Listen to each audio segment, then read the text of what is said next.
had a really good week. A few updates from me as ever. The first of which is to say that there have been a lot of exams going on site over the course of this week and into next week as well. And I just want to first start by congratulating all of the students for taking it as seriously as they have done. They've done a really cracking job, and of course they're important, really important. For Year 11 and Year 13, it's the first cycle of those grades, or exams I should say, that will help build a suite of evidence for us submitting grades through to the exam boards this summer. So it's important for them and not easy, so well done to them. You'll also see parents of Year 11 and Year 13 in the bulletin this week, more information from Mr. Holmes, both on our CAGS policy, so what data we're using and how we're formulating those centre assessment grades, and also the JCQ policy in there as well. So do have a read of it, they're important documents. For Year 12, really just as important, because the benchmarks they're doing at the moment signpost for them what they need to do for their end of year exams, which aren't long away, and those end of year exams in turn are a very important component of their UCAS application grade, and that's the grade that determines their UCAS offers, which is so important. As you know, this year 95% of our Year 13s have offers to Russell Group universities, so it's a fantastic statistic. Sixth Form really doing a cracking job there with accessing some of the world's best universities for the vast majority of our students. So really important for Year 11, 12 and Year 13, all of these exams, and well done to them. Sorry if that doesn't apply to you, but I know that the whole community will want to get behind those year groups who've had a very challenging year and now right in the middle of those assessments. Some other very good things going on across the course of this week. Thank you to everybody who joined the Opening Minds lecture on Tuesday night, which I hear went very well. It's lovely to see the students getting really bedded in now to the STEM building and enjoying those learning spaces. Lots of what we call discovery learning, hands-on learning. That's what that centre was built for. It's actually what our school was built for back in 1888. That pioneering approach to hands-on education. It's been really great to see it. Fixtures have started back up and running again now, which is lovely, and I must of course mention for the junior school, who I know tune into my video bulletin, the tadpoles in the woodland garden. I know that's been a source of great excitement and a lovely thing. Thank you to everybody who has stuck to the driveway etiquette that I've been at pains to go through with you on a number of occasions. That's improved immeasurably on the front drive, so thank you very much for taking note of all of that. We move on to next week. First thing to say about next week is that there is no Monday school, it's a bank holiday, so enjoy the long weekend.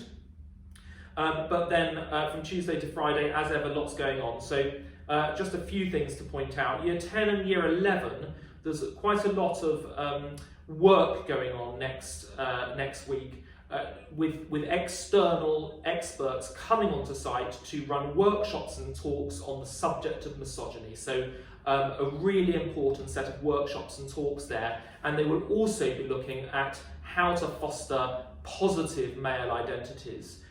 So some really essential work in that area that happens next week, so to make everybody aware of that. It comes out of some really useful conversations with Pupil Parliament around equality, feeding into the St Dunstan's Diapason initiative, which I mentioned to you last week, but some really good conversations there about equality. On the subject of equality, we're very excited to be launching from September complete gender neutrality in our sports programme. More information on that will come from Miss Watkins in due course, but a very important step forward in that area as well. So complete free access to sport, girls and boys sporting programmes. So that's a very exciting step forward as well.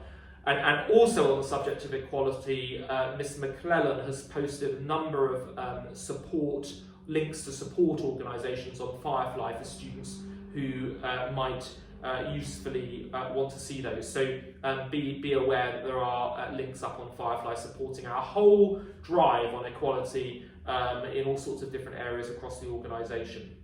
In terms of COVID-19, obviously we're all enjoying the easing of restrictions, and that's great, as I've already mentioned, but I do have to warn against complacency. I'm going to speak to the students about this too, but the testing is really key. I know when the transmission rates are very low and people feel like we're through the worst of it, that there may be a temptation there not to test, but that would be a mistake.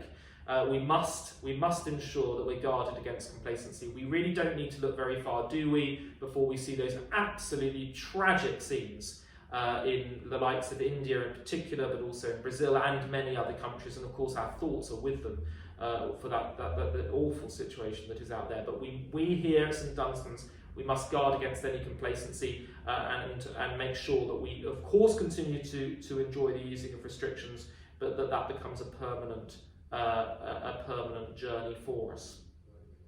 We're also very mindful of our Islamic community at this time in the middle of Ramadan, and just to let everyone know that the chaplain has now found a prayer room for our Muslim community, which is a great initiative and step forward, and hope very much that becomes a permanent change to our facilities here. And also that both the chaplain and I will be joining our Muslim community in the fast just for one day on Friday of next week, just to stand in solidarity with our Muslim community, and on the last Friday before Eid, which we hope very much we'll be able to celebrate here as a community as well. Doubtless undertaking the fast will require a certain degree of resilience, and fortuitously our theme of the week next week is resilience, and we look forward to exploring that across the community as we come back on Tuesday. And that's the end of my updates for this week. Have a really good long bank holiday weekend.